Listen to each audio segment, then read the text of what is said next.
እስቲ የሆዴ ልንገራችሁ። ሁለት ሴቶች ልጆች ነበሩኝ። ሁለቱንም ሴቶች ልጆቼን ዳርኩ። አይገርም? መዳም ቤት እየሰራው ሁለት ሴቶች ልጆቼን ዳርኩ። አሁን ከዚህ በኋላ ነው የኔ ላይፍ የሚጀምረው ማለት ነው። አንድ ምክር ያለኝ ነገር ደግሞ ለሴቶች እናቶች፣ በተለይ ከሁለት በላይ ልጅ ካለሽ ሌላ ባል ባታገቢ፣ እነሱን ቦታ እስክታስይዢ ድረስ ብትጠብቂ። ይሄ የኔ ምክር ነው።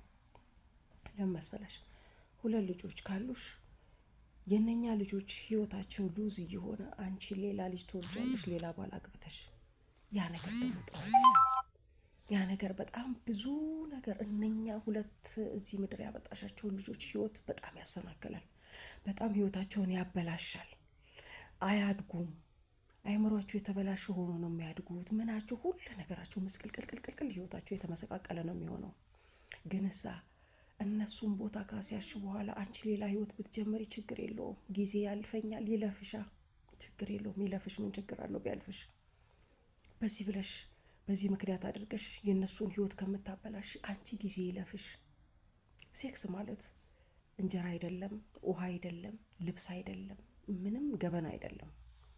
በጣም ትርፍ ነገር ነው እና እነሱን ቦታ ካስያሽ በኋላ ትደርሽበታለሽ። ይህኝ እስቲ እኔ ነው ሁለቱንም ሴቶች ልጆቼን ጠበቅኩ፣ ጊዜያቸውን ጠብቄ ዳርኩ፣ ኳልኩ፣ ሁሉ ነገር ጨረስኩ፣ አስተማርኩ።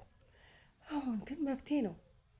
ከፈለግኩት ጋር ድስት ግጣሙን አያጣም። በነገራችን ላይ ምናልባት ወጣት ፈልገሽ ከሆነ ወጣቱ ለአንቺ ግዴታ አይደለም። ከወጣት ጋር መዋልና ማደር አንቺ ግዴታ አይደለም። በራስሽ በታይምሽ በእድሜሽ የሆነ ሰው አታጭም እኮ። ስለዚህ